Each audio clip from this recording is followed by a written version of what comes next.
1, 2. Okay, guys. We're going to get started. Find your chairs.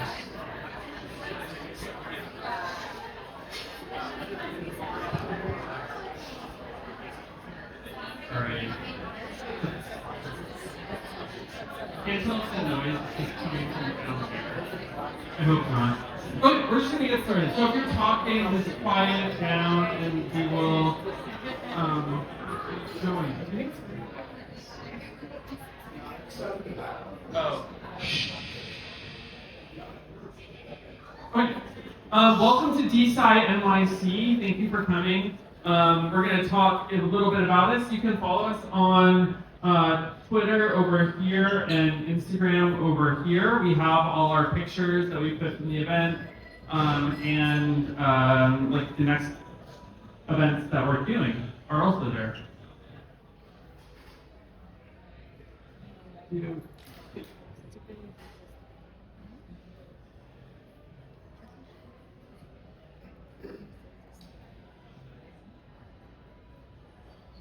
Okay. So at DeSciNYC, we've had over 10,000 people come to these different events, which has been really cool. It's amazing to see DeSci grow both on the internet and in New York. This is, I think, our 30th event that we've done. We've had everyone from Brian Johnson to Martin Shkreli to the Queen of Olive Oil today. So it's really exciting to see different types of science get popular with the help of crypto. So here's some of the speakers we've had. Oh, and if people have ideas for speakers, definitely let us know. We're always looking for new speakers, and we're trying to increase the cadence slightly of the events. Right now we do them like once a month, but it would be wonderful to be able to do them maybe once or twice a month instead. Here's the next one coming up. It's on nutrient transportation and cell metabolism. So the metabolism and circadian rhythm are both super fascinating things.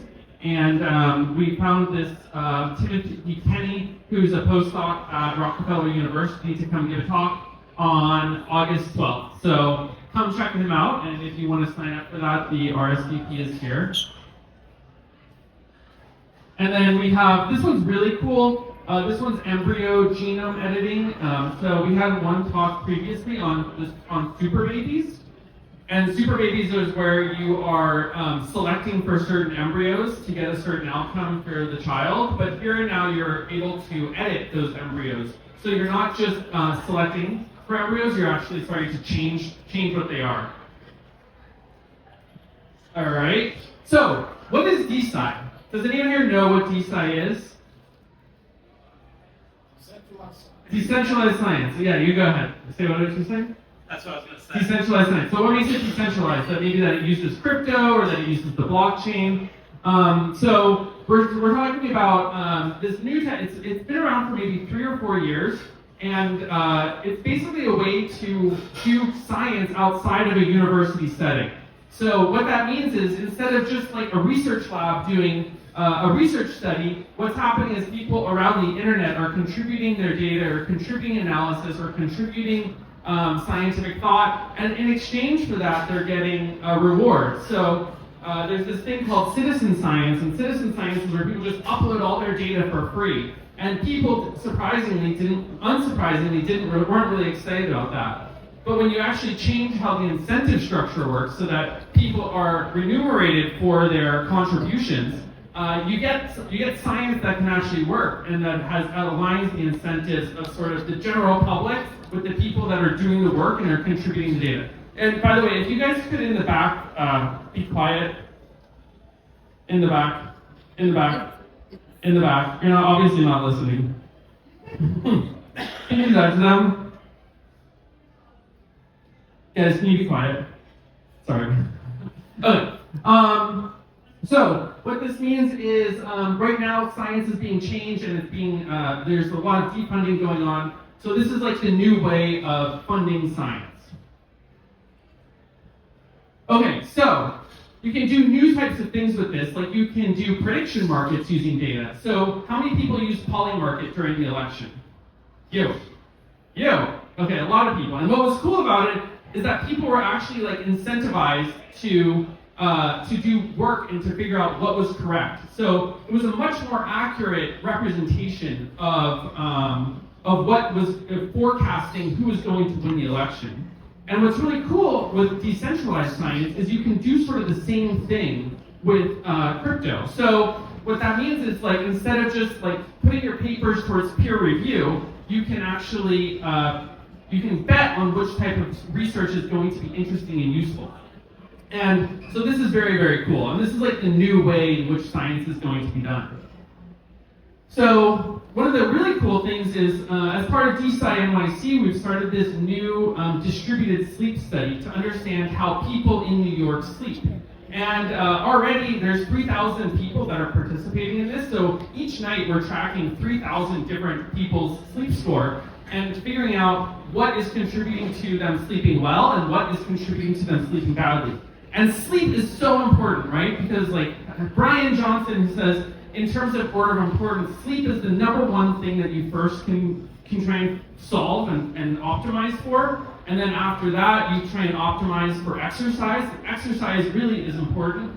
As of like a couple days ago, there was a research study that found that people with colon cancer, when they exercised a lot, their mortality, their chance of dying went significantly down. So this was like a very interesting study. And then if you exercise, you can sort of optimize your food after that. But sleep is really important. So we really want to try and figure out, can distributed science, can DeSci help to solve sleep? And this isn't sort of the first study. There's been hints of this type of thing working already. So during the OpenAI drama, the Sleep 8 CEO tweeted out that they found that people slept a lot worse during when Sam Altman was fired. And the way they did this is they looked at the people's sleep scores on their Sleep 8 bed and found that their sleep quality decreased. In a bit more of an ethical study, the Whoop CEO, they published a paper in Nature where they found that when you exercise close to bedtime, it decreases your sleep score. So that's pretty interesting also. But the point I'm trying to make here is that these wearables and sleep and distributed science are able to come up with sort of these types of insights that maybe have been outside the scope of traditional academia right now. So we built this app that allows people to track their sleep using an Apple Watch, Garmin, Whoop, or whatever, or if they just have a phone and no device at all. And so we normalize this. So if you have a score of like an 80 on your Whoop, but a 90 on your Garmin, it's really hard to compare those scores. So we came up with a way to normalize all different data sets. And we came up with this idea of like sleep to earn. So for every data point that you contribute to this sleep corpus, and we hope to make this the largest sleep study in the entire world, you earn equity in the data set. So you're given tokens in commiserate to how much useful data you contribute to the app, to the data set. And there's leaderboards and tracking. It's almost like Duolingo meets Strava meets like Oura Ring. We have top sleepers. A lot of people here are already using the app. And we've already found in this study that people who are eating close to bedtime, like their sleep quality decreases by around 1.2 points for every hour that they are close, every hour that they say they ate next to their bedtime, if that makes sense. And what's really cool about this is like we're generating this data set that's open, and many different types of people can contribute to it and can also analyze the data. So we're starting to start these small pilot studies around sleep, around alcohol, around eating, around magnesium, around mouth tape, around eye masks, and starting these small N-of-1 studies to figure out which types of interventions work well for which types of people. And this is very different because, like, in a traditional research study, you have to like get a grant and get funding, but here it's very bottom up and it's very grassroots. Ultimately, I think the goal here is to create like a prediction market for life. So if you imagine the Oura Ring gives you a sleep score or a health score, and you tie that to a prediction market, you can actually figure out like, oh, if I do this certain intervention, what is the market? Determine how much time I will die. So you could scope out ahead of time if these types of things are good or bad. If you're interested in participating in this research study, We have the Apple version, the Android version, and if you're interested in working together with us, we're a team right now, a tight cohort, but we're also hiring pretty rapidly, so if you're interested in working together on this, there's a job application over there. Does anybody have any questions on decentralized science or sleep? Yes, go ahead. You mentioned about 1.2 points. What is it? You mentioned about 1.2 points. What does it really mean, the points? How are they calculated? I just wanted to...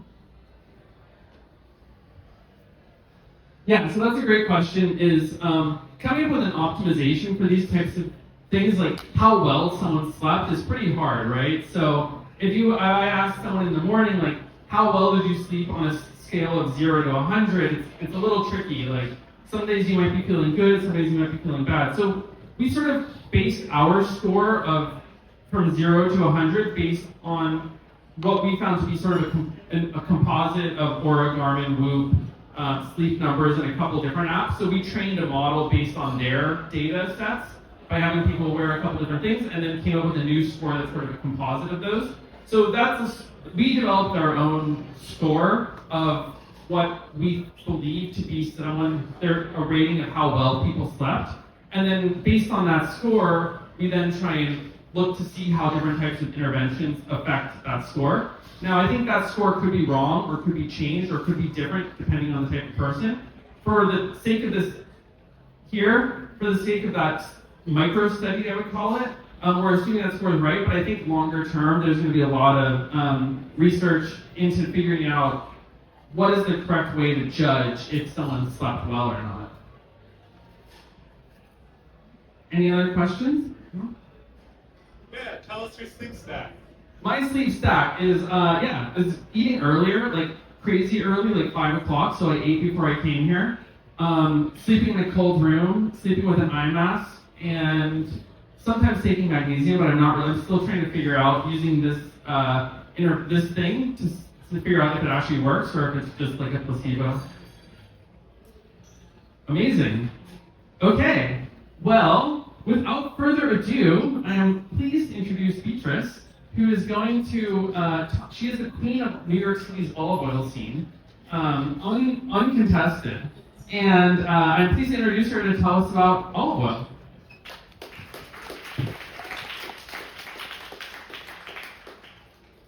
Hi everybody, thanks Mikey and DeSci for having me. My name is Beatrice Karp, and I am building an olive oil company based on 3 observations that I made while I was working as an olive picker in Italy. So in this presentation, I'll talk about how I got to an olive grove in the first place, what it means to produce high-quality olive oil and the science behind the soil, and other common questions that people tend to have when you approach olive oil, not just as a thing to cook in, but also a longevity tool and the sorts. Then we'll do Q&A, and we will also have an olive oil tasting.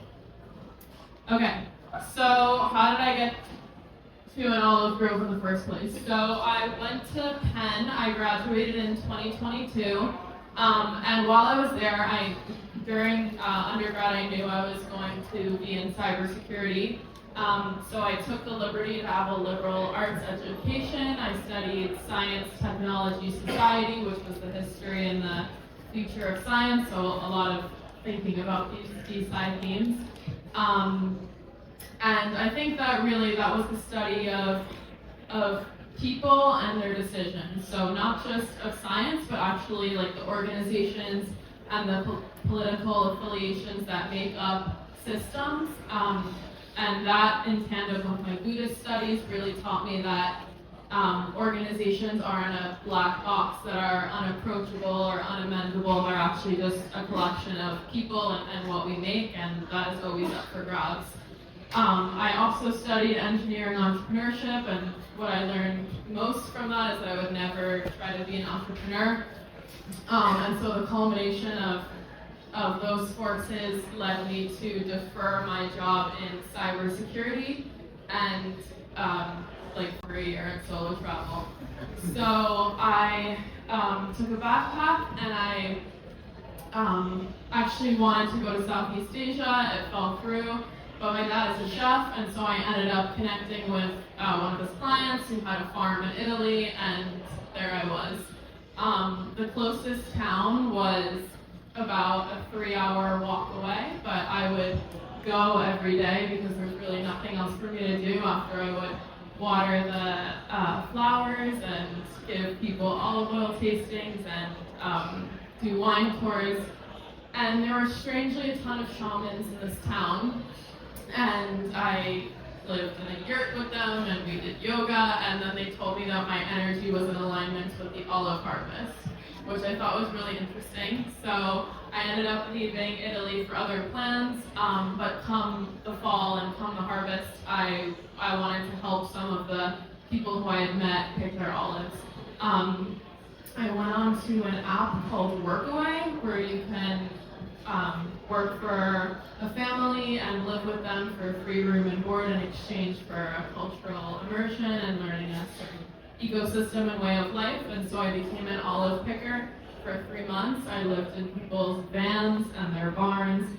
I'm quite obsessive, and so I became very obsessed with how to make high quality olive oil. But really the reason why I'm doing this is because the first observation that I made is that many small-scale either farms or just families who are making olive oil for their own families but aren't selling it, they often have some left over that they want to share, but they don't have the infrastructure or the resources to get it beyond their villages.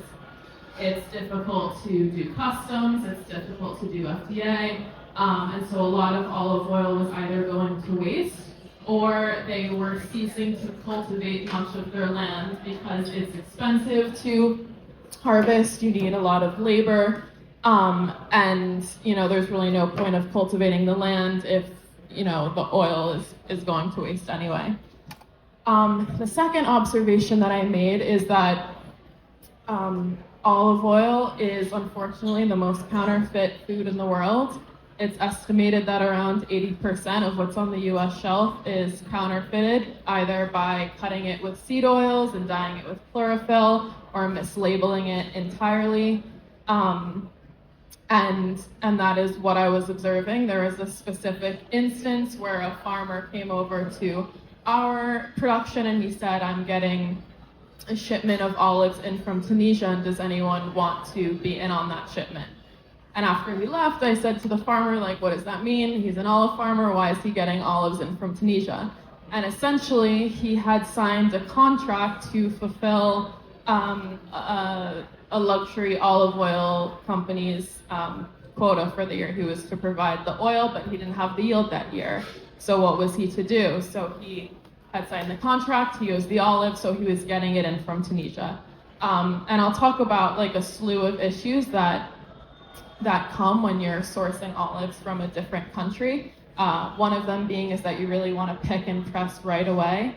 An olive is like a fruit. It's coming off of a branch and you want to squeeze it immediately in order to capture the polyphenols and the antioxidants that make olive oil not just fat, but highly healthy for you. Also, in that sort of context, typically when money is trying to be made in a production of that sort, oftentimes they won't even hire labor to pick the olives. They'll just wait for the olives to fall at the end of the season. By that point, they've accrued rainwater and worms and pesticides. Then they're on a boat for many months and pressed in Italy, and therefore you can say that it's made in Italy. And so I said to myself, if that's going to a luxury olive oil brand in Florence, then what's on the US shelf? So this idea was birthed just by a series of observations. I'm still actually not even sure if it's a big company or headed in that direction or anything like that. But I have since left cybersecurity and have become an olive picker. Okay, so a series of observations.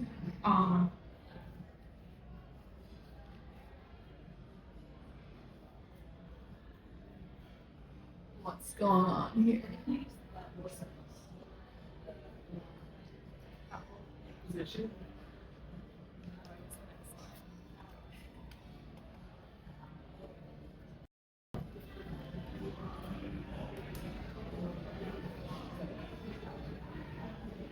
Yes, okay.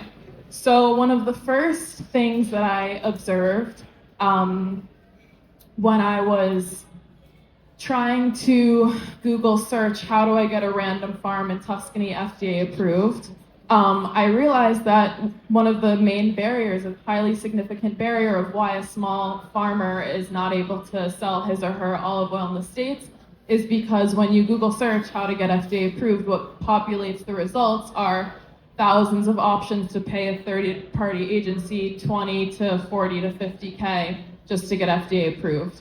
And at the time, that was not an option for me for my bootstrapped olive oil project.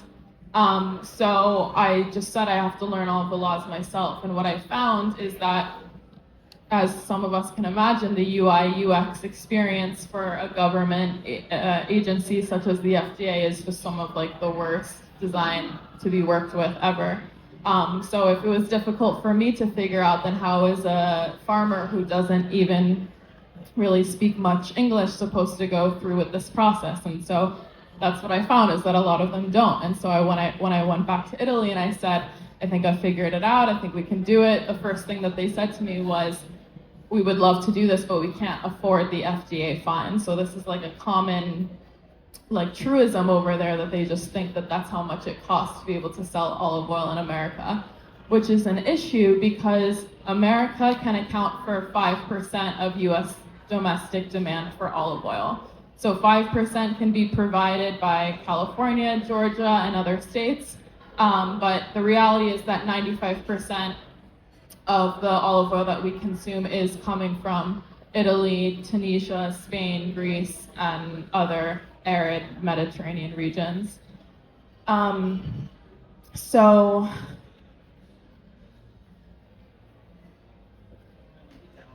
oh.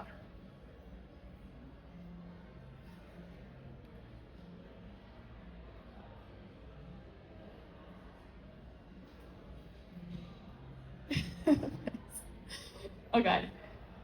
So one thing that I like to highlight when you're sourcing olives, or really any agriculture in particular, one of the main ways that this industry works is that you are told, when you're first entering the industry, much of what I heard, much of the advice that I received was to place an order from the same factory that most olive oil companies place their factories, and work on the label, work on the marketing, make sure it looks beautiful, come up with your taglines, and don't worry about where the olives are actually coming from.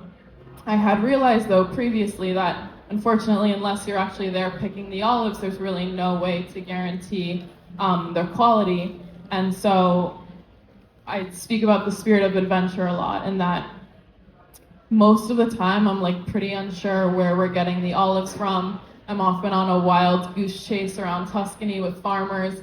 It's hot, going into this year's harvest. I got a call from the main farmer that I had spent all summer getting FDA approved, and he said, so sorry, Bea, but there's just been a massive windstorm. We cannot provide the olives for, your project. We could, but a lot of them are smushed, and that's probably not what you're going for. So that was good news and bad news. It was good news because it's a really honest farmer, but bad news was that there just weren't any olives.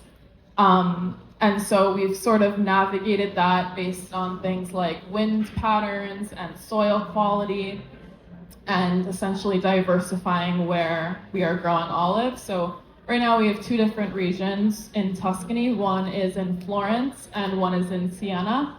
And that is because the angle of the sunlight that's hitting certain groves should be different, because each village will really have a different harvest depending on specific factors such as that.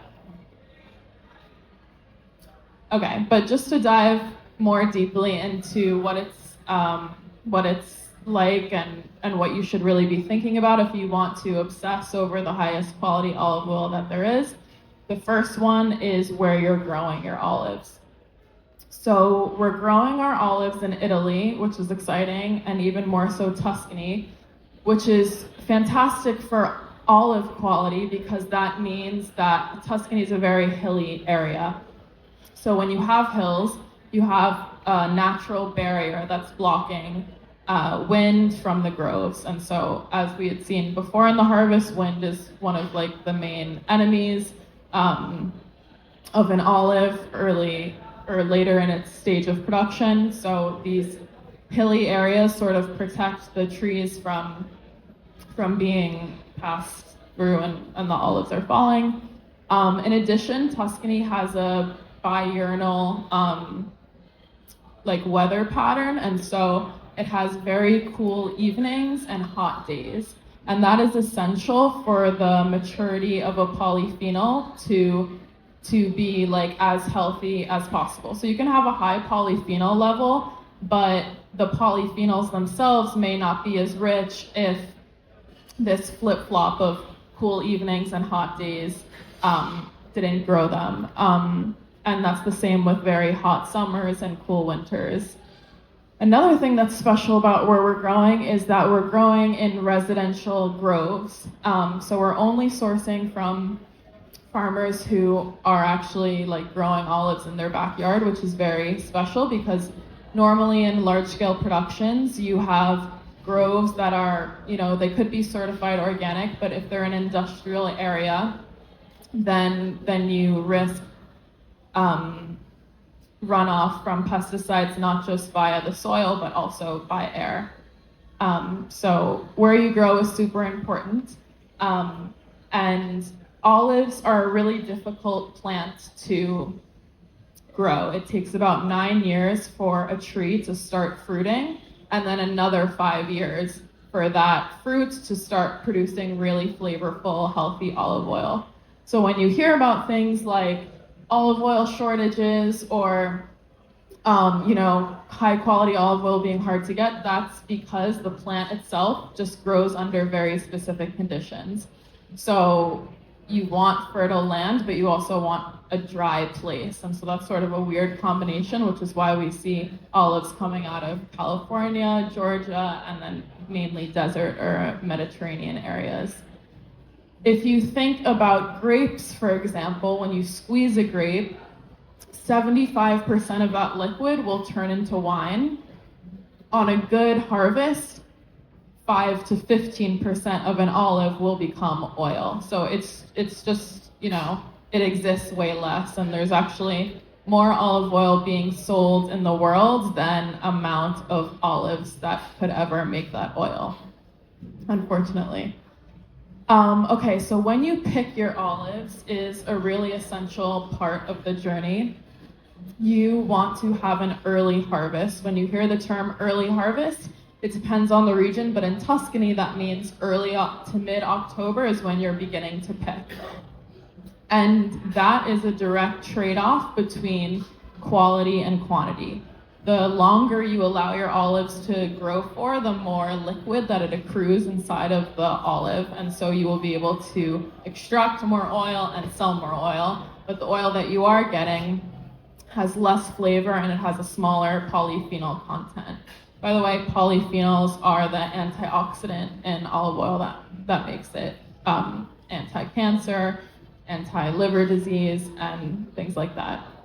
So we pick just as the olives are turning from green to purple, and there are other factors. For example, California deals with irrigation issues and droughts and water issues in a way that Tuscany may not, but Tuscany deals with the fly. So if your olives aren't quite ready, but the fly is out, your olives need to be ready. And so various factors such as wind, rain, there can be too much rain that year, there can be not enough rain that year, and you may have a later pick. That all depends on the timing. How we pick.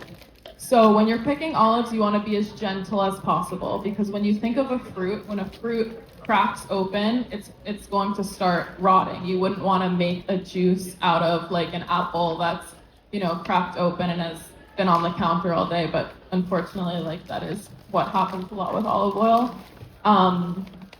But in order to protect like a somewhat fragile fruit as olives, you want to hand pick or use scrapers, which essentially like will comb the trees in an electronic way. They'll sort of like buzz and zoom through the trees, and the olives will drop onto a net, and then we manually move the nets. We bring the nets into baskets, and they're onto the next tree. Unfortunately, what's like very common and very efficient is using tractors, just sort of like bulldoze through olive groves. They shake the trees, the olives will fall onto the nets. Often they will crack, and then that will be what makes the olive oil.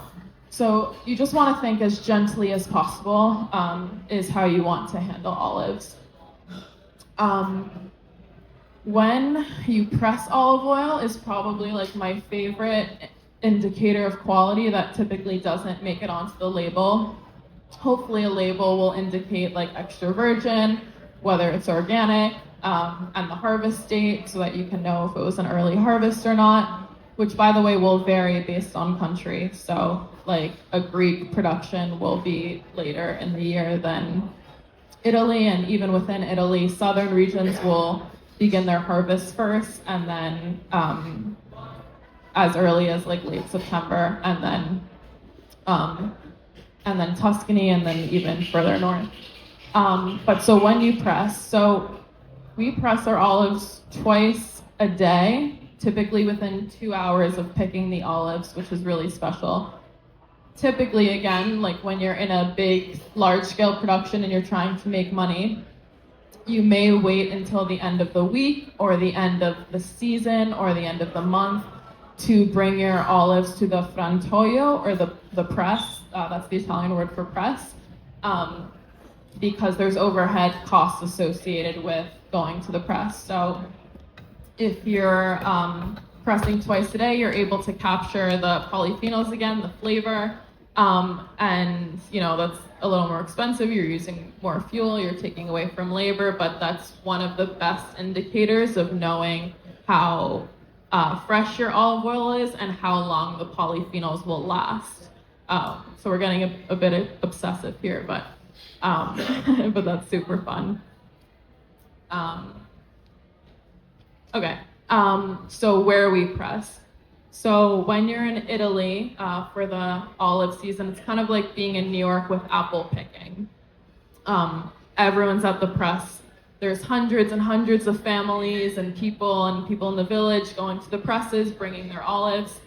And, you know, it's quite the scene. It's a cultural moment, but that means that everyone else's olives will affect your olive oil because you can't clean the machine with soap.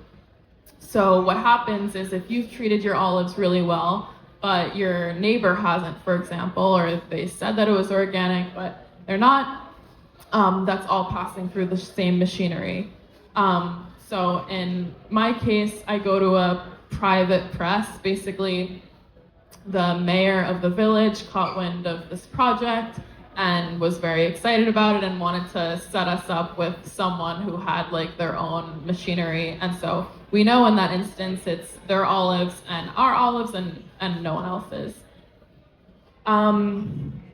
Okay, and then how you press is also a really important factor. So if you've seen, you know, olden day imagery of olive oil making in Italy, you may see like the large stone grinders that sort of like spin in a circle and crush olives, and the olives will like emit their juice that way. But a more modern way is using a mechanical machinery, using a two-phase system called continua, which essentially means that you are able to extract the liquid without using excess water, which again, water in that instance will further along the oxidation process of the oil, which then disrupts the polyphenol count. Storing olive oil is also a really important factor. So the enemy of olive oil is air and sunlight. So you never want to store your olive oil near anything having to do with heat in a factory. You don't want to be near actually too close to the machinery because of the heat that it will emit. And you want to use like these thick, heavy, expensive stainless steel containers, which are hard to find, but that's what will protect the oil in the 2 days that you want to hold off from bottling so that some of the sediments can separate from the oil and not make it into the bottles. So shipping is another really big factor for quality. So if you're dealing with boats and shipping by sea, then a big concern is where your cargo is on the boat, because whether it's below the water line or above the water line will affect the heat of the olive oil and therefore the quality, how quickly it's arriving. So we overnight air freight our olive oil so that people can try it like straight off the branch. So it's exciting that what the oil that you'll be trying tonight is about 5 months off of the branch. Typically by the time olive oil moves through the supply chain, it's already 1 to 2 years old once like it's marketed as fresh.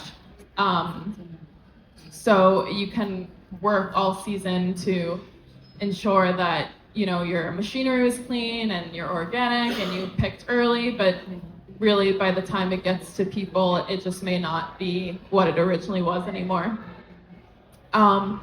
And then olive varietals. So olive oil, a lot of people don't expect is really similar to like wine or grapes, in that every single variety will make the oil taste and feel a really different way. So in the olive oil that you'll try today, it's made mainly with, or the filtered from Florence is made mainly with Frantoio and Moriolo olives. So those olives are prized for their like grassy flavor, their high polyphenol count. So they're more expensive, and actually a lot of the farmers laughed at me when I said like those are the olives that I wanted to use, because they were like, why would we're gonna charge you more for that, and Americans really don't know the difference.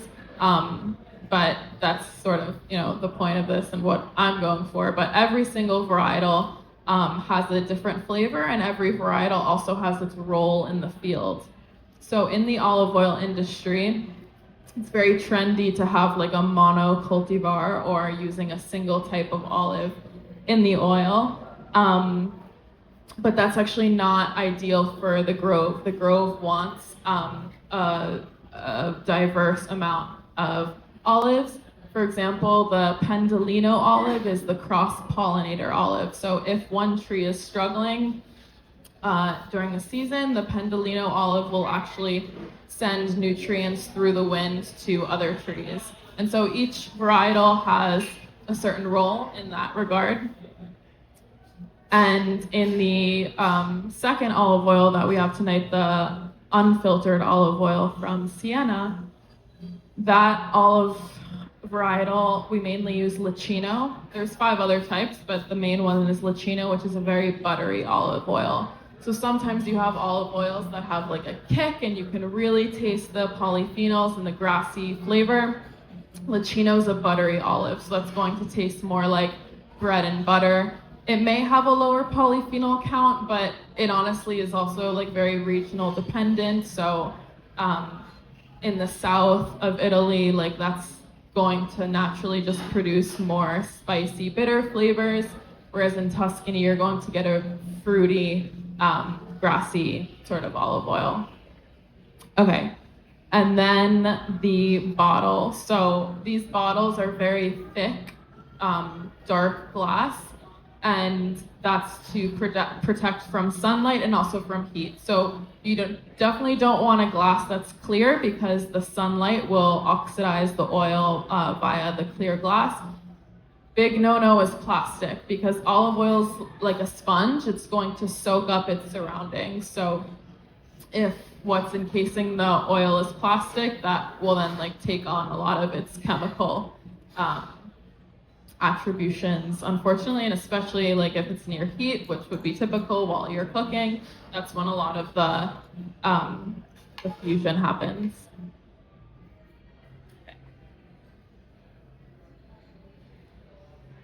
Okay, so if you're ever wondering, like, what is actually in my olive oil, can I trust the marketing, etc., you can just ask the company for the lab test, because the lab test is going to have two really important indicators about whether, you know, the claims about the oil are true.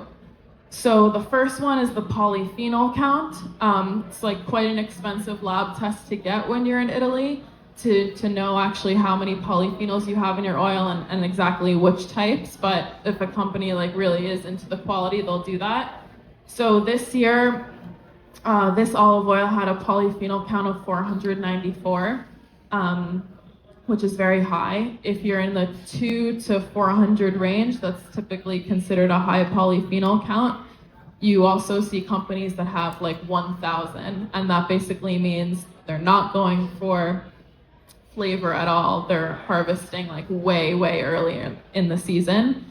The olive oil won't become as fatty, it won't become as round. Like those are some characteristics that you probably would enjoy when you're cooking olive oil. So really depends on what you're after. Like if you just want the highest number possible, you could technically harvest in September, and that may be more of like a shot rather than like a yummy thing to cook with. But again, this, even with a lab test, could have some sorts of inflation scenarios, because a lot of productions will test their polyphenols on their first day of harvest. So another question that you could ask if you're like really into this would be, when did you actually take your test? So this test was taken on the last day of harvest, which means that at minimum, the oil has 494.174 polyphenols, but the first day you can expect to have a 30% increase in the number. Okay, and then if you just scroll down, the second really important number is the acidity. So acidity is a direct reflection of how well the olives were treated. Acidity will measure the chemical composition to the extent that the olives have broken open and begun their oxidation process early on. So to be characterized as extra virgin, you need an acidity level below 0.8. And this year ours was 0.06, so that's really almost perfect. If it's 0, that means like the olives were being pressed as it was still on the tree. It's sort of impossible, but anything below 0.06 is really low. And again, a lot of this labeling that's like one of the main reasons why the counterfeit stat is so high for olive oils, because it's just so common to say it's extra virgin and it's not. Another thing that will affect that number is how well it's passing through the frantoio or the machinery. So if the stainless steel tanks are open, that number will be higher because of the air exposure. So like again, that machinery that has these heavy vats that's really protecting the olives from the outside world as they crack open to release their oil is another big factor. So there's a lot of negative rhetoric surrounding olive oil, like, oh, it's so counterfeit, this and that. But I actually have like a very positive outlook on where this industry may be headed. I think like the future of luxury and quality just is transparency, and I think it like won't take long with where AI is right now with like image recognition, and there's the apps right now that can look at the food to count the macros and know the calories just by a photo. Like I think the same thing will happen for things like olive oil or other food products, where you'll just be able to read beyond the label or not need any like marketing stories and just be able to know things like how long the oil was exposed to air for and things like that. People are sort of starting to make like at-home test kits.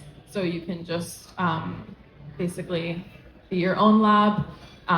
These are, some of the things that I think about.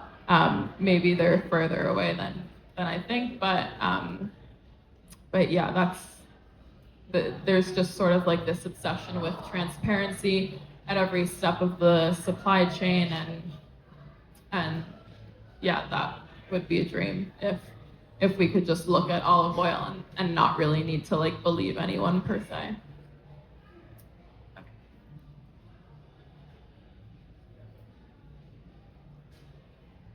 Okay, so after olives are crushed, they turn into this like sandy material called nocciola in Italian, and that material, which is right here, can be used for a variety of things. So 95% of the polyphenols that are in an olive actually don't make it into the oil, they stay in this material. And so I've heard of people putting that in like their smoothies, on their breakfast, and when you think about skincare and skin cell rejuvenation or hair care and clean beauty, that's like definitely a big front runner in that space.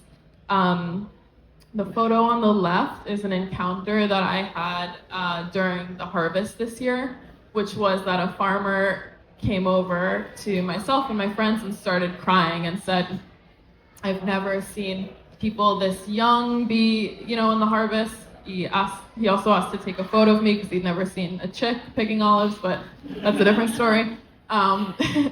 But basically Italy and a lot of different agricultural zones, not just, over there, but also over here, is facing an abandoned groves issue. So as younger generations urbanize and older generations phase out of manual labor, it's getting more and more difficult to find the people who are going to pick olives. And when a rural family isn't, experiencing that much demand, and increasingly unstable weather patterns are making, tools more expensive, there are now unfortunately a lot of groves that are going unkept. So the entire purpose of what I'm trying to do is just redirect demand away from like big oil counterfeiting and to the people who like with demand will cultivate more of the land. It's a shame that olive groves are going like uncultivated just because like it's some of the healthiest soil in the world, but it's also like a biodiversity hazard for a grove to be unkept. A grove wants to be pruned in the springtime, cutting off of the branches to send energy like through the branches into the air for oxidation levels and helping the health of the ecosystem that way. It's also a biodiversity hazard for a grove to go unkept. It'll essentially just keep growing and growing and growing and become this like really dry bush that can catch fire quite easily. So those are the issues I'm trying to solve. Can you go to the next slide? Thanks. And then just one thing. This is actually the same slideshow that I use in other scenarios, but I guess I'll talk about this too. The logo of this brand, Baya Olive Oil, is each bottle is hand painted from each farmer. So each farmer has dipped their finger in half green, half purple. So the logo on each bottle appears as an olive, but also a direct fingerprint. And next slide. This was everybody who helped make the oil that we'll try tonight. Okay, so if someone wants to help me pass around the trays, or I'll just hand it to one person. Yeah.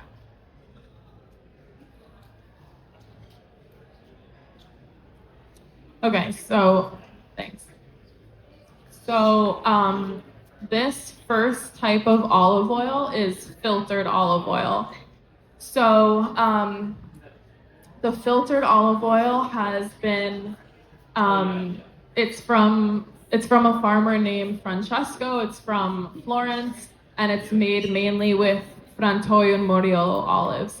So I'll just walk you through like the official way that a sommelier will try the olive oil. and then be able to determine it was picked and pressed within 2 hours of harvest, but the machine was dirty, etc. So what you want to do first, and it can seem like a little pretentious or silly, but it actually really does help you enjoy like the quality of the olive oil really well. So first you want to smell the oil, just give it a little sniff. And then you want to heat up the oil in your hand. So you put the cup in one hand and you place the other hand and you sort of rub like this so that you can generate heat. And that's how the oil will loosen and help emit more of its flavors. Then it's sort of like wine, you're gonna swish it around in your mouth, but before you swallow, you want to suck air through the oil. And that's what allows the oil to aerate in your mouth and really like release everything it has. So I'll demonstrate. You just sort of go like, and you want to do like 5 to 10 of those. So in a room full of people, this gets really fun. And there's a saying in Tuscany that says, if the oil isn't making you cough, it's not fresh. So a lot of the, thanks. So a lot of the polyphenols actually can be caught in your throat, and no worries if you cough, that's just a sign that it's really good. Wait, could you repeat the stuff again? Yes, okay, so first we're gonna smell it. Then you're going to take the cup and heat the oil up in your hand. Then you're going to squish it around in your mouth, but before you swallow it, you want to suck air through the oil. So I'll just demonstrate.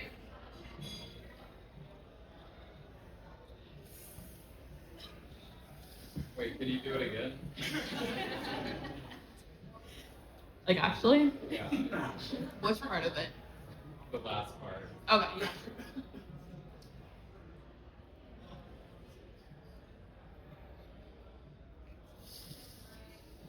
Here.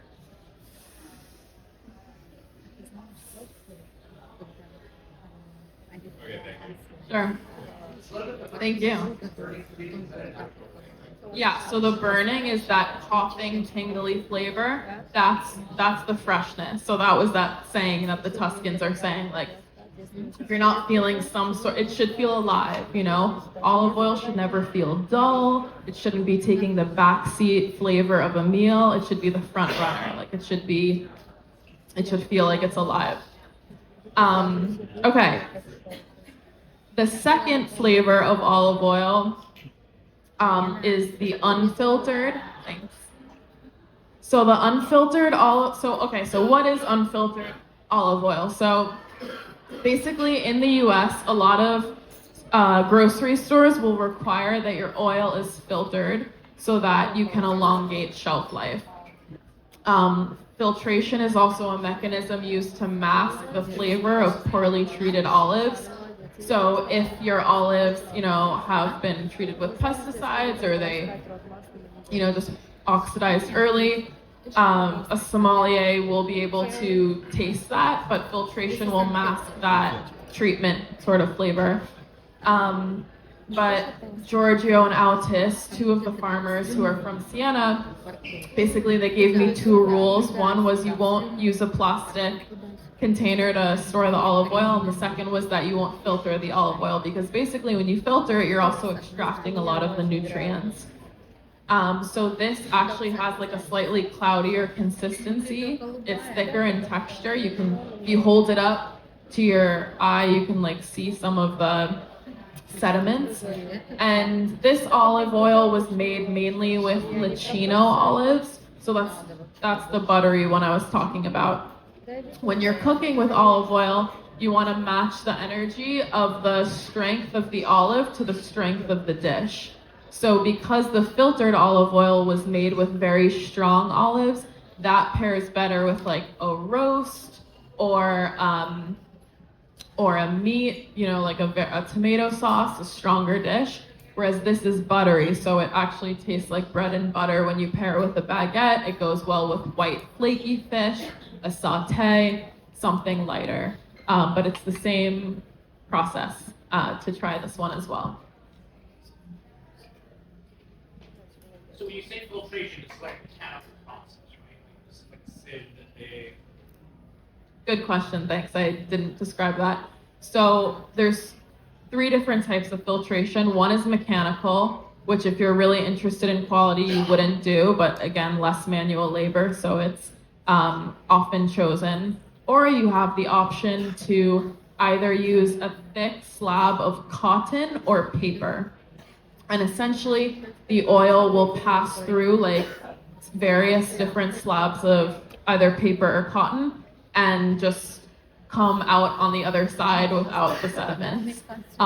So even in that scenario, you're still, it's not perfect, but you're extracting a lot of what otherwise in a 1.5 years time, this bottle, the square bottle, will start to accrue a layer of sediment after like a 1.5 years, and then it'll start climbing really quickly to the point where you wouldn't consume it anymore.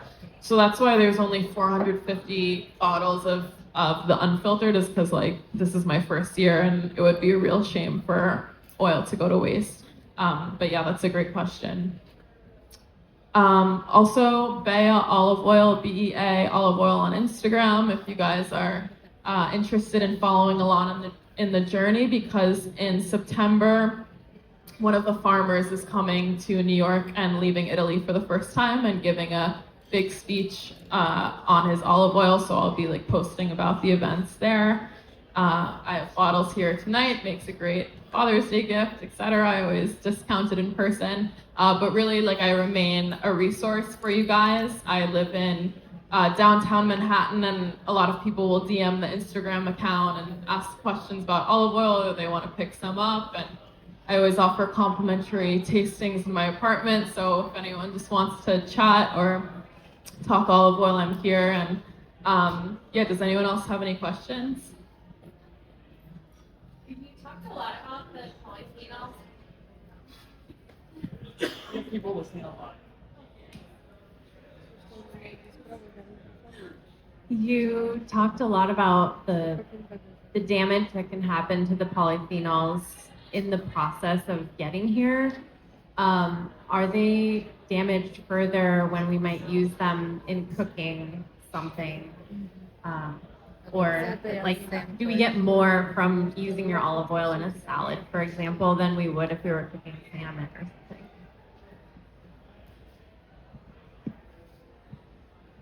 Cool, thank you. So yeah, that's a common question, is like, what's the smoke point of olive oil? Like, at what point does it start smoking and the chemical composition is actually changed at that point? So olive oil in a very high quality scenario has a smoke point of about 410 to 500 range. So that's high, that's like avocado oil.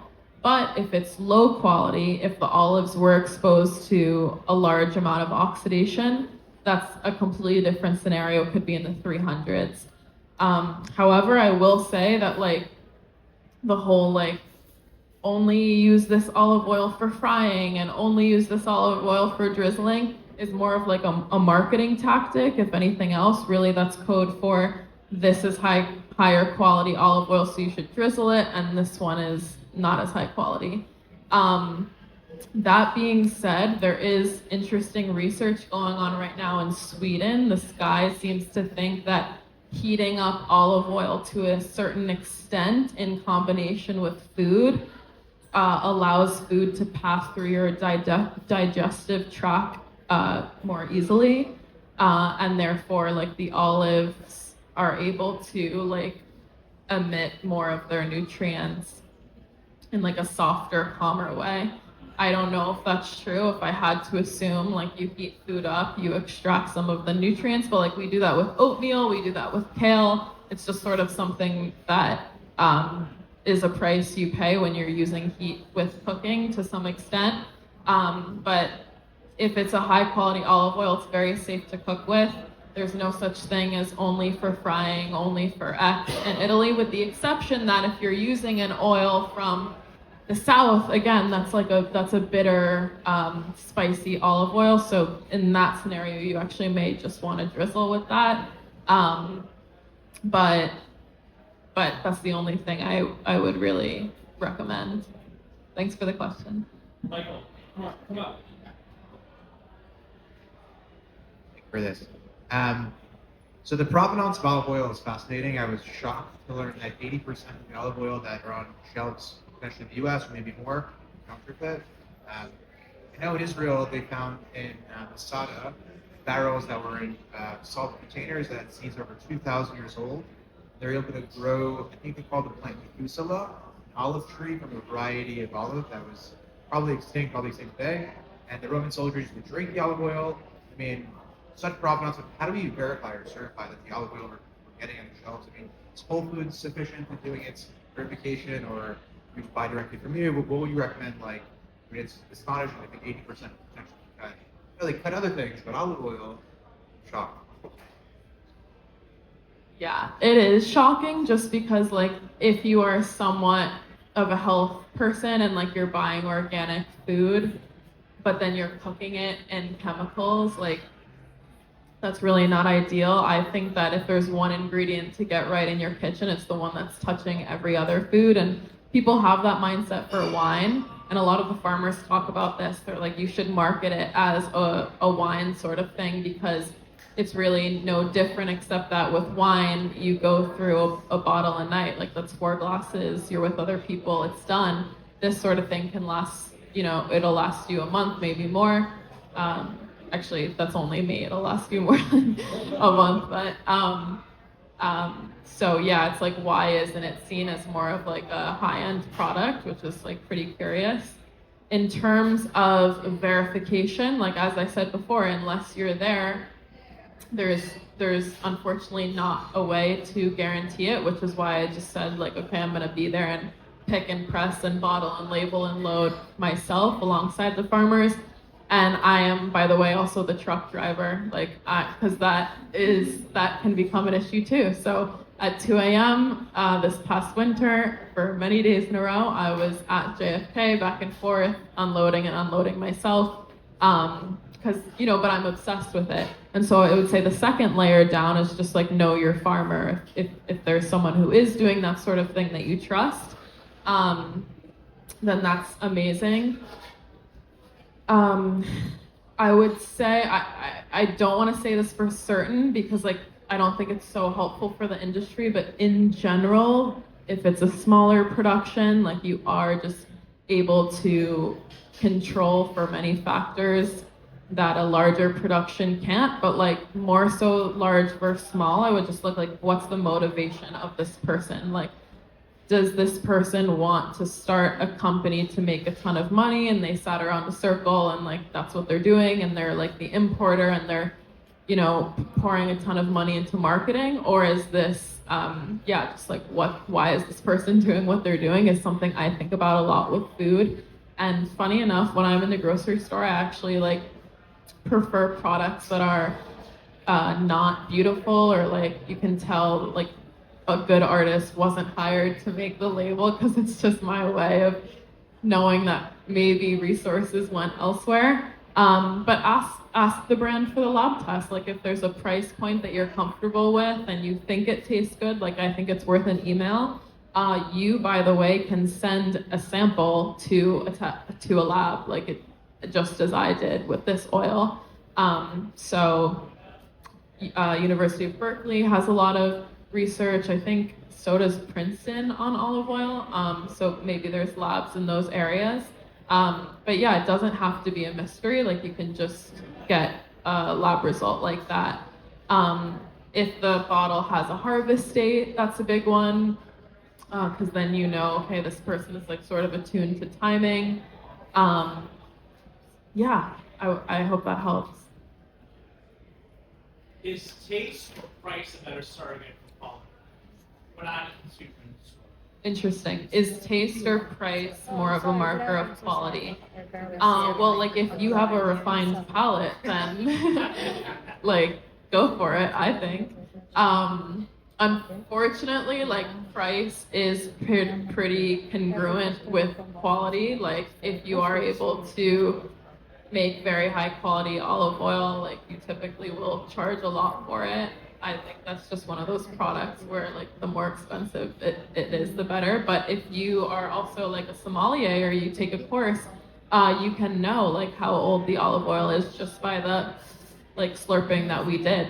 So hard to like pit one over the other. I guess it just depends who you are. But if you're in the dark about how it should taste, then price would be a pretty good indicator. Here, come up. For the FDA approval, what sorts of requirements or regulations are there? Good question.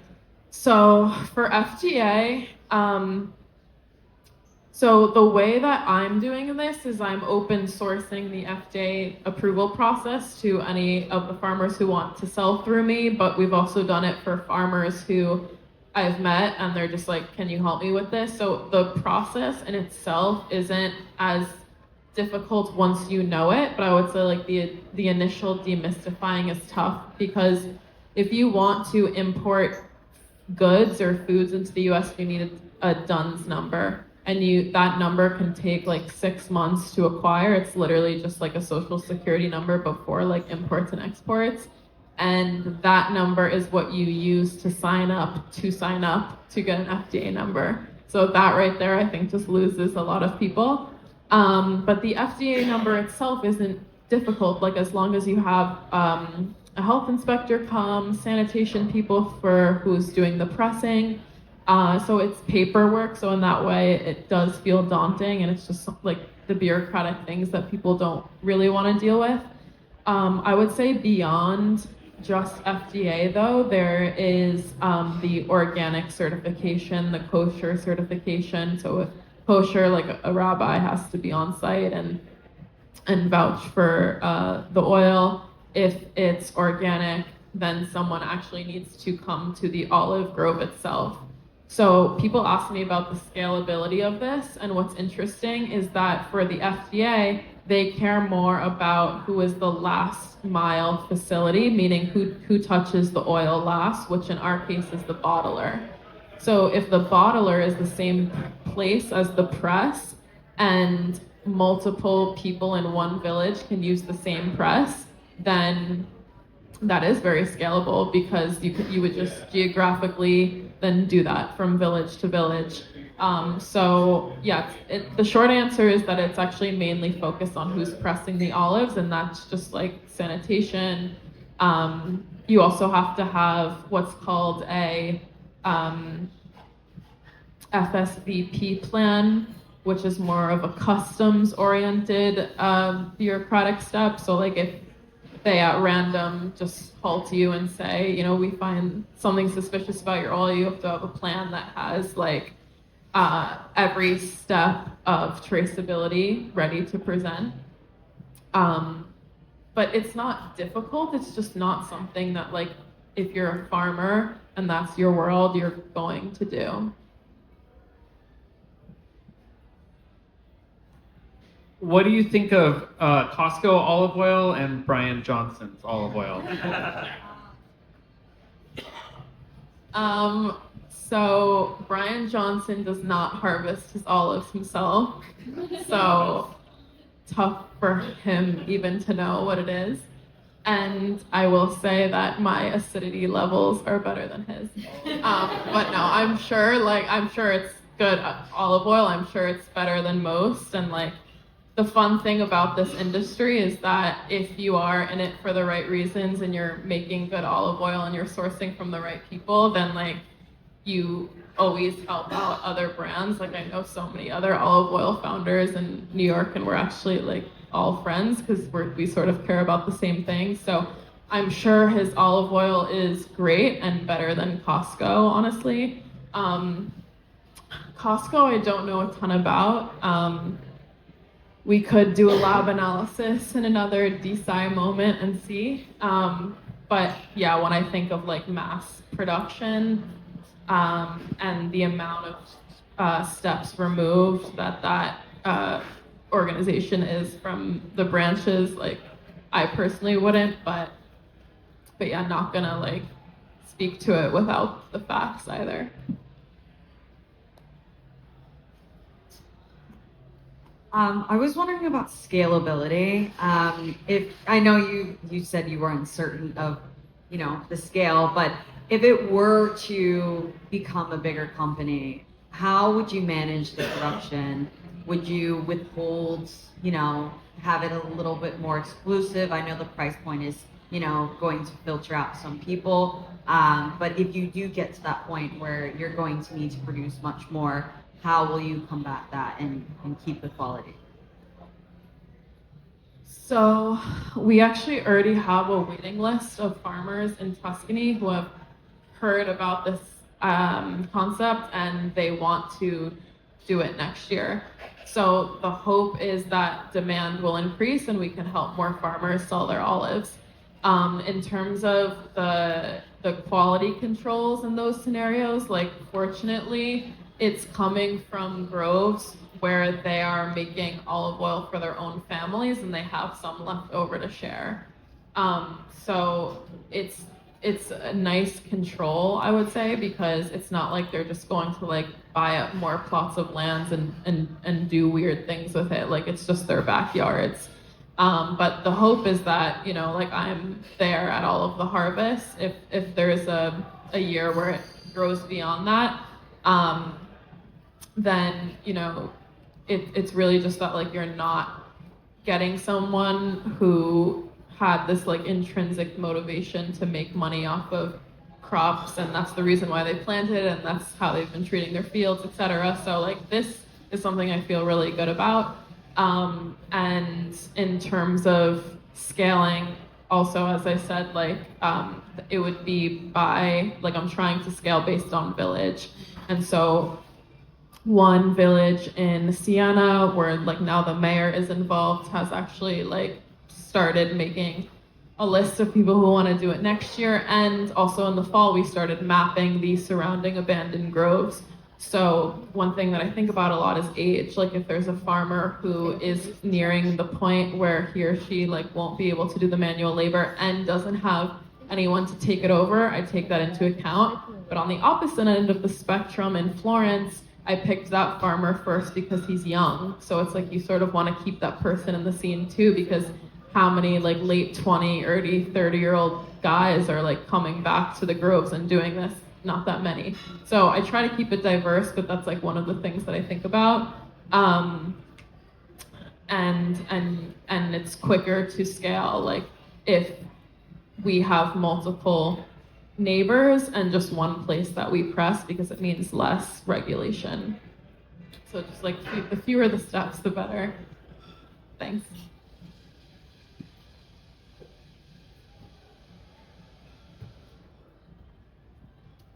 I've heard that if you put it in the fridge, some of it solidifies, some of the olive oil. Is it an indicator of anything? Yes, that's a great point. One of the ways that you can test quality is that you can put it in the refrigerator, and if the oil does not harden, then that would be strange. But yeah, if you put it in the fridge and then you take it out, it also should melt again. So that's another one. Yes.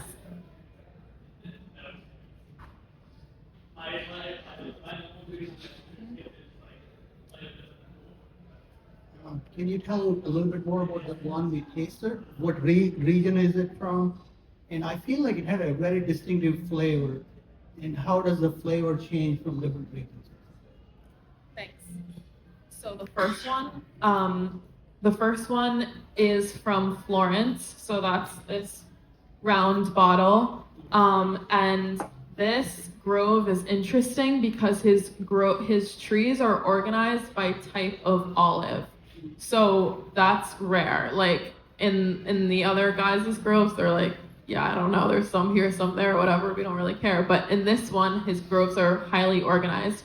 So we were able to hand select exactly how we wanted that oil to taste, because every day we would harvest a different plot of that grove, and just say we want 40% to be Moriolo olives, 40% Frantoio, 10% Lacino, etc.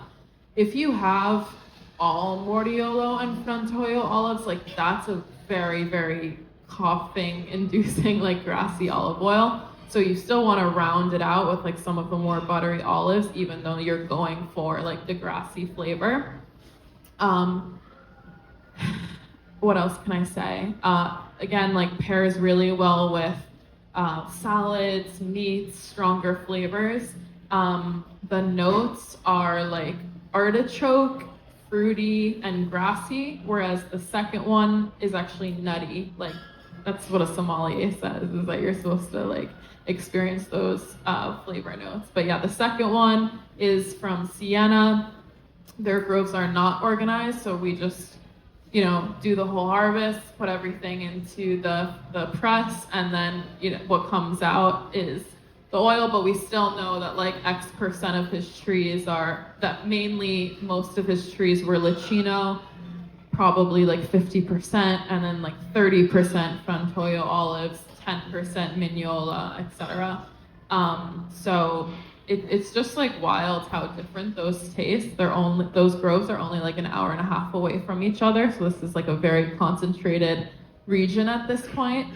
If you try olive oil from Tunisia, like I did that the first time a few weeks ago, and I was like, wow, I've never tried anything like this before. So it just goes to show like how so many environmental factors do affect the flavor.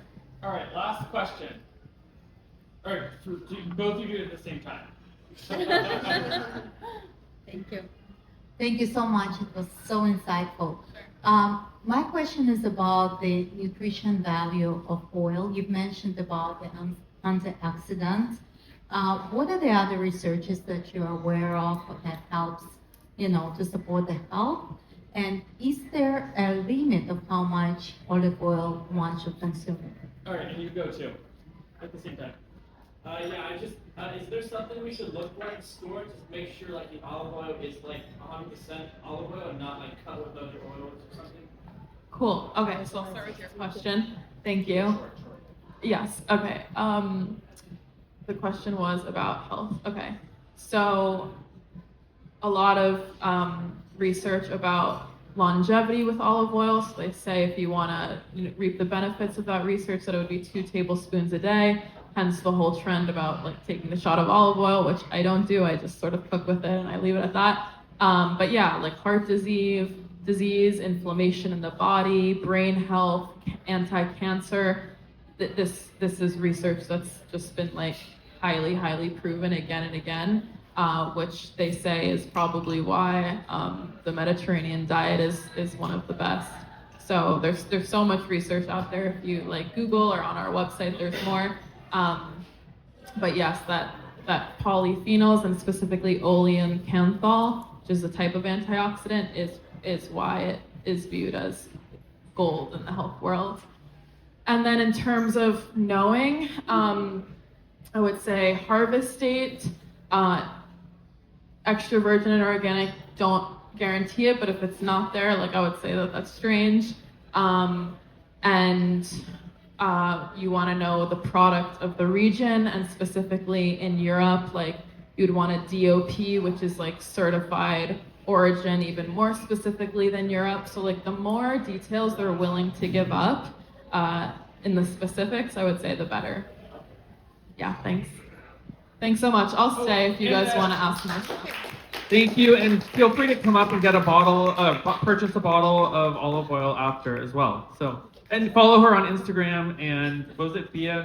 Yeah, BEA olive oil. Thank you guys. All right, thank you, bye. What is it? Yeah. Thinking for everything. It's called the Florence. Purchase it from her. No, that's it now. Давай возьмем вот это.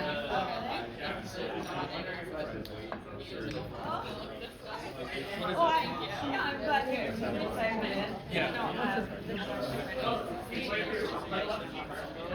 Like really passionate about it. And no, I'd love to.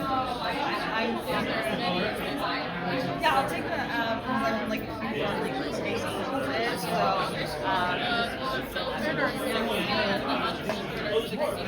which is lower than the 75, and then it's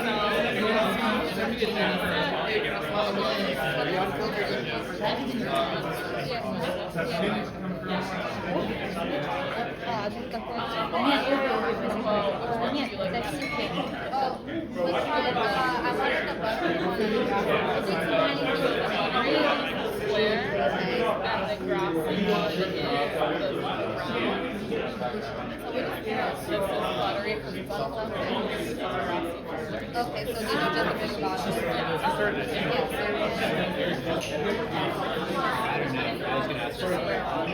is it the buttery What is it?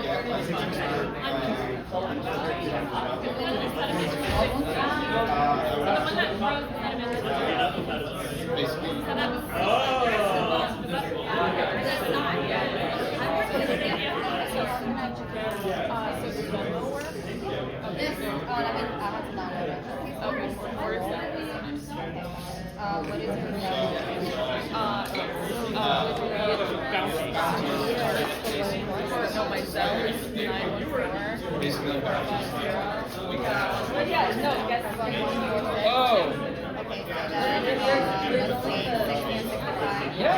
Are you gonna go on your I'm gonna go closer to the I haven't. This is not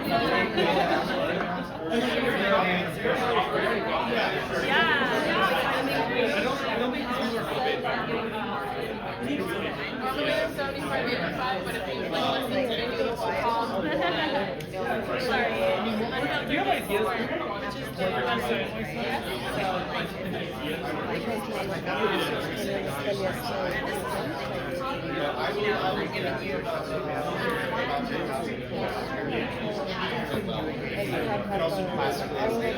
Yeah, well,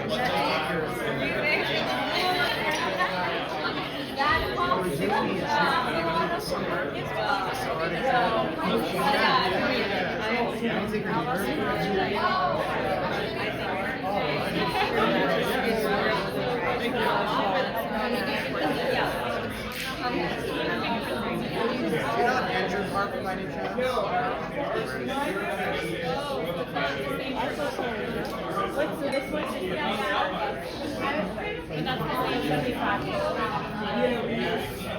Impressive work, Beatrice. Impressive work.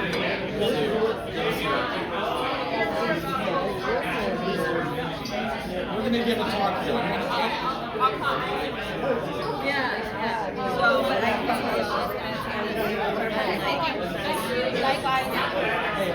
Venmo. Watch your time.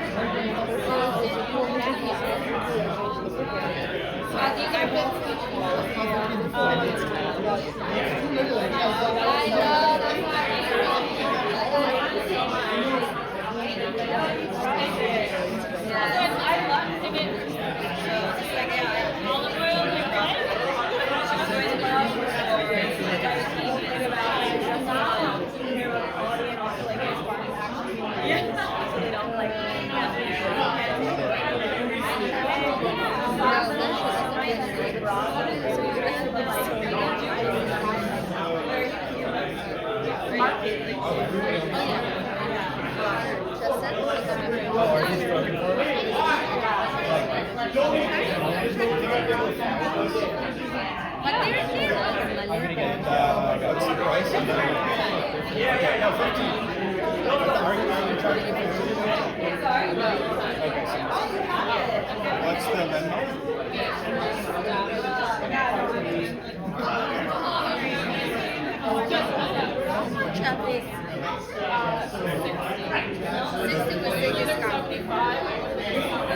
Okay, and I can Venmo. What is the Venmo? What would be the Venmo?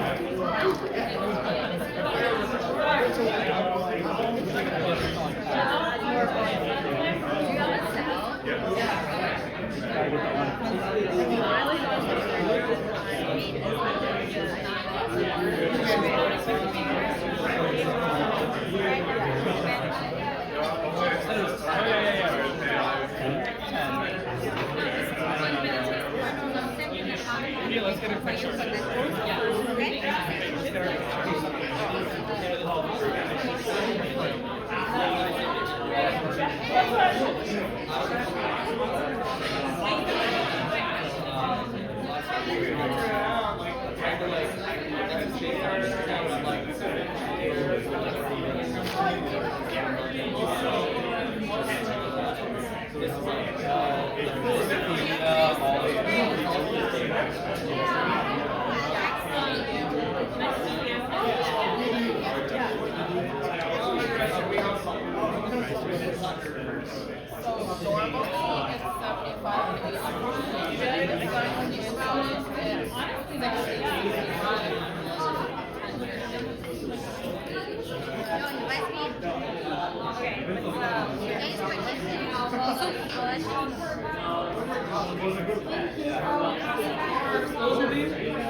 And it's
I know, it was a bit of a,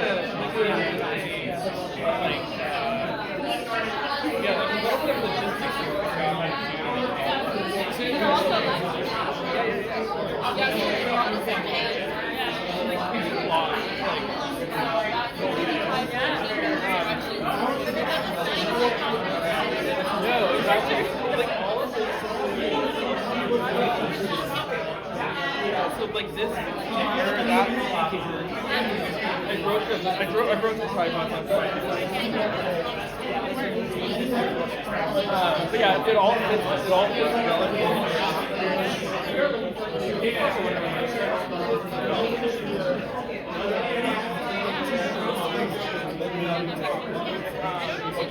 Well, they don't do it like, they do an external or, but it would probably be oh no, I've been doing external. Yeah, the here.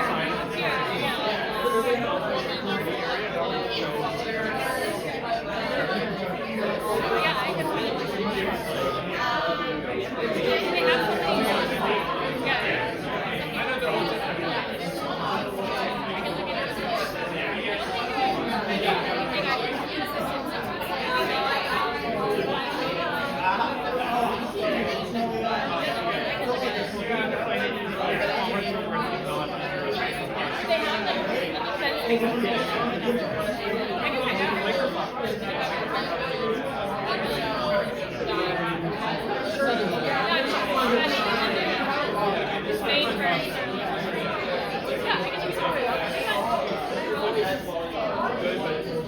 Yeah.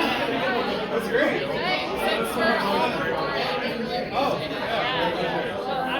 Thinking about it.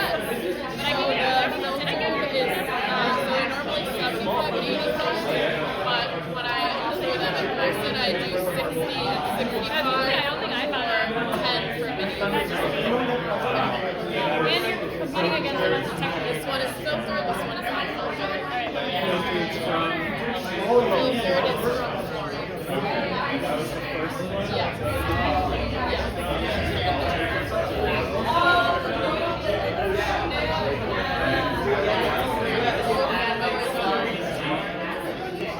I've done it. That's really cool. Do you know? Oh, I love that video.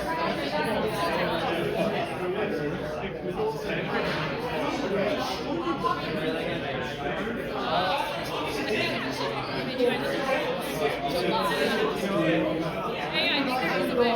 You got to put it on the video.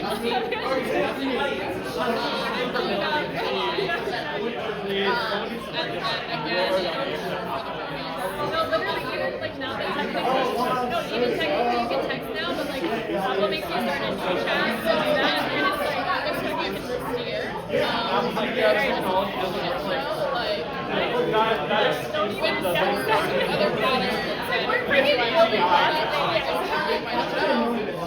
But now we have like our farmers here, I'm currently way more focused on like production and less like I'm like a zero production, which is good. So yeah, they're fun. And on our website, you're like getting tools when there's like a good way to do this. I get huge breaks on myself doing like tricks. I've got a lot of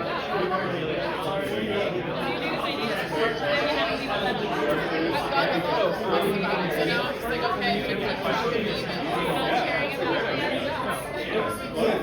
Thank you. I'm not really excited for your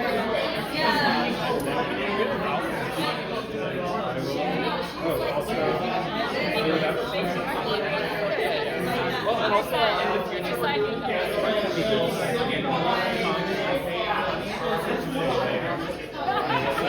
future, open source children. Wait, I don't get the point.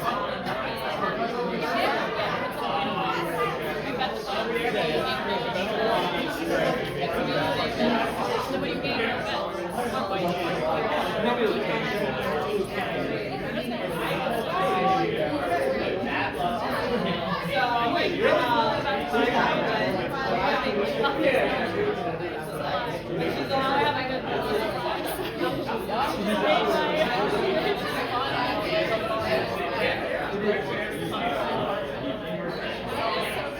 I would love to be yeah,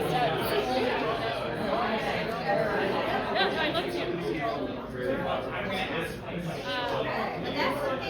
And you're recording? You can leave it, it's fine. Yeah.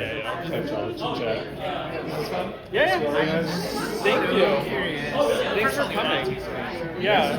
July? Yeah. I need a break. We've done way too many in a row.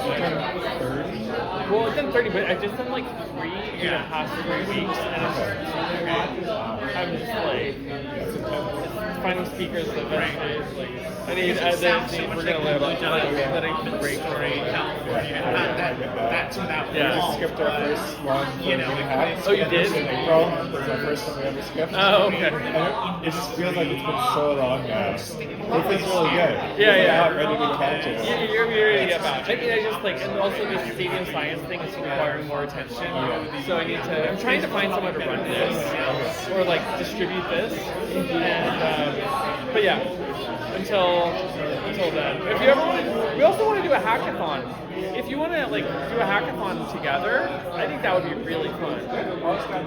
Yeah, maybe we could like do a hackathon. If we could do like a hackathon at DataWorks, like and piggyback it off of your thing. You know what I mean? Like I want to do like a science hackathon instead of like a normal hackathon. You think so? Yeah. Okay. I don't control the space, but I assume. But you have the connection. Yeah, but yeah, I say it's a good idea. They'll be on board. Yeah. Okay, let's do it. I'm definitely down. I just we wanted to be doing a hackathon for like a really long time, and because it's like right now I feel it's a lot of people absorbing, but it's no one's creating, right? And so like we need to start switching it up, and yeah. So you're imagining people just like coming and working on something side related. Yeah, exactly. Hack on a data set on NYC open data, and sleep data, like weather data, like genome data, like whatever, like an AI agent for science. Like I'm sure like there's a lot. Got any exploring data with an AI agent? Not really. It's so fun. Yeah. You just like. Even if you don't tell it anything, you just like, here's a data set. Just, like, make 10 thoughts for you. Show me things that are actually interesting. Very cool. That is cool. I have uploaded like a giant JSON or CSV, and yeah, it's cool. Alright, cool. Perfect. Have a good night. Alright, see ya. Anything else? I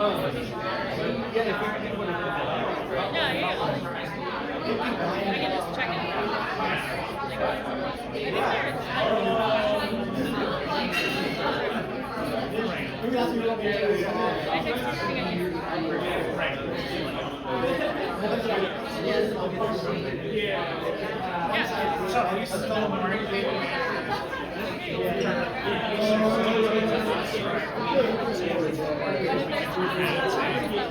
This is the U.S. market laws. The rest of the world has got to just suck it up.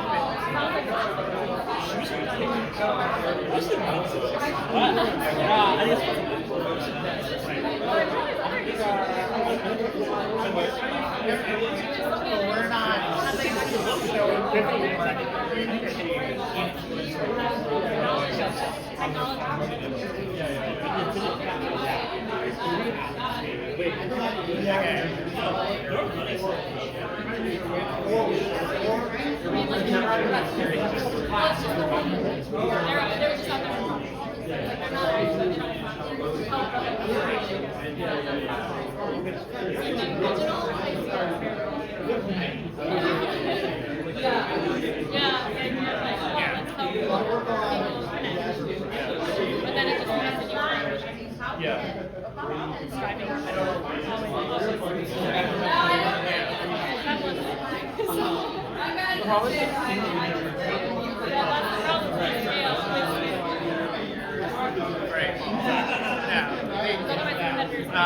I follow you,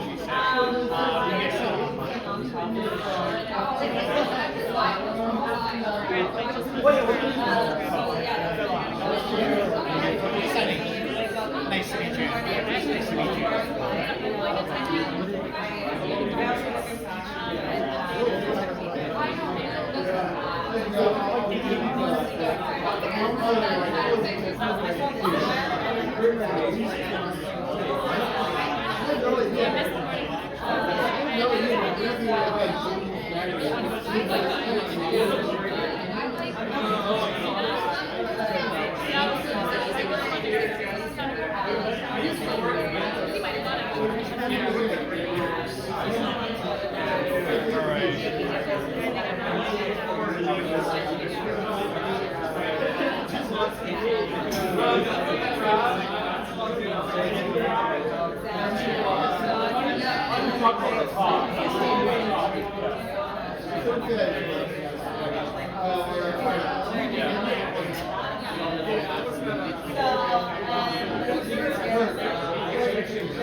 Yeah, so you're in New York? I mean, Sarah.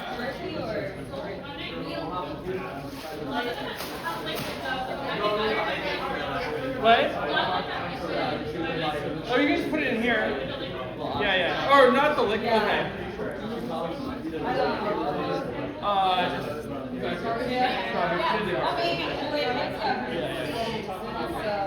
Okay, thanks for coming. Yes, of course. Have a good night.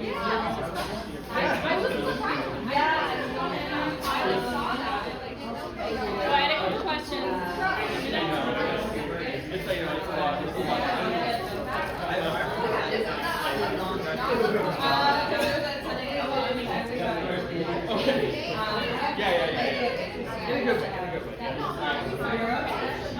Okay, so for the vaccination, when you open the oil, like how long you keep it, and then how long you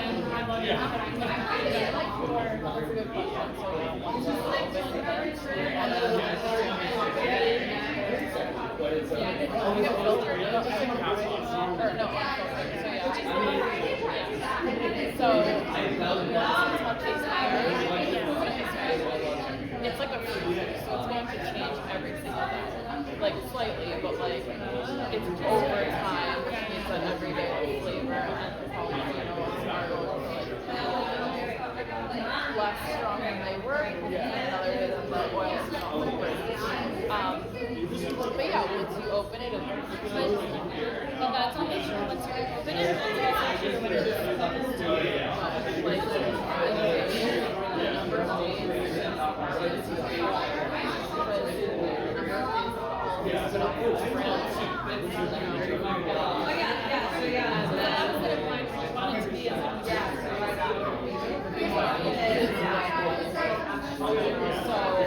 And then another factor is but like these are very expensive glass bottles that like really minimize that issue. So even if it's already been because the bottle is it'll reduce the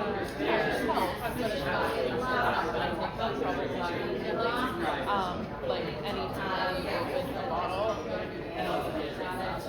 Yeah, that's good to know. And I literally had, once you said I was like, oh my god, I had a plastic bottle from, like a super old plastic bottle from Costco that was sitting on the table. And I'm like, oh my god, I didn't. So that's really Even if I got up, I got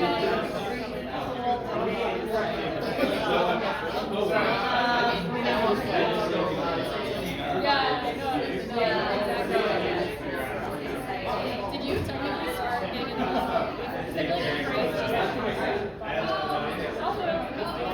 Did you like start getting into it before that? Yeah, that's like amazing. Now there's a huge brightness. Yeah, like the boost.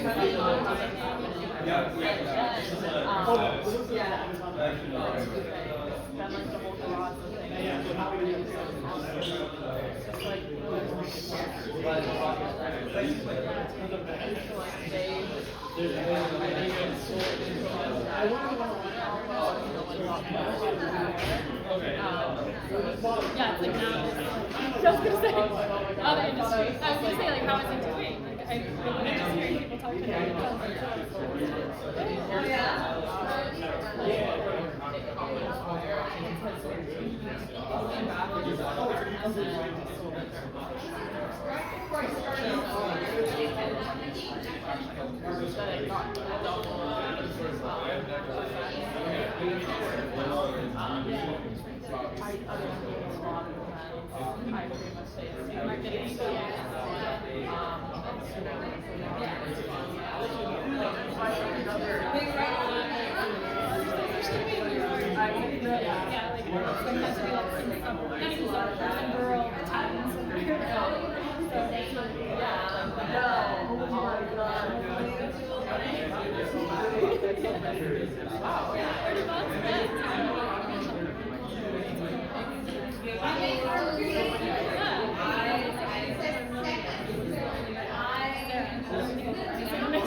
I just like started getting into I'm a software engineer, so I went down the actual path instead of editing, which I'm honestly kind of jealous of.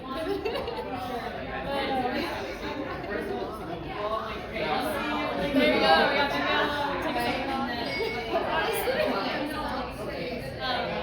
But yeah, so I just like started. I mean, I think a lot of so I feel like a lot of people just kind of seem like also it's like the seed oil is on your elbow and stuff, and it's like it's truly just like deep rabbit hole. It's starting to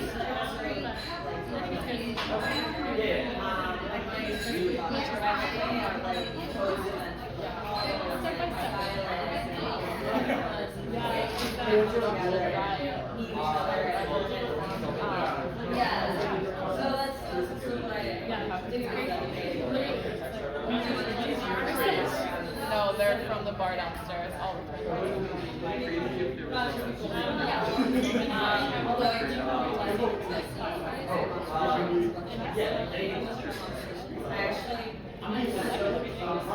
yeah, honestly, I feel like you have like events like I feel like just social media in general, it's like that's like really so I don't know if you're even if it's like having it could be like a fun event that people like and just it's amazing. So now people really want to watch them do shit like that, and then it's like they're making more money because of that. They're selling the product and they're making this actual thing.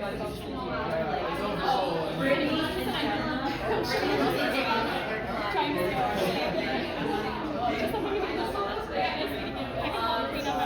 no, we got it.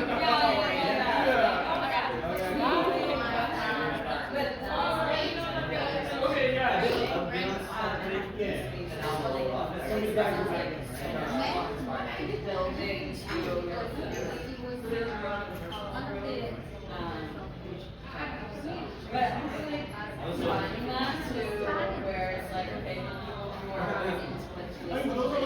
and then I also we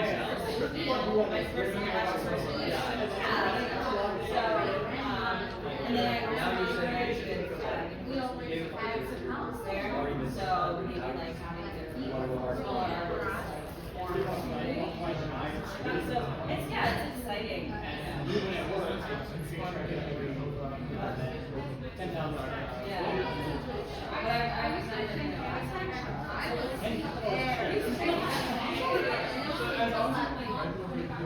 Yeah.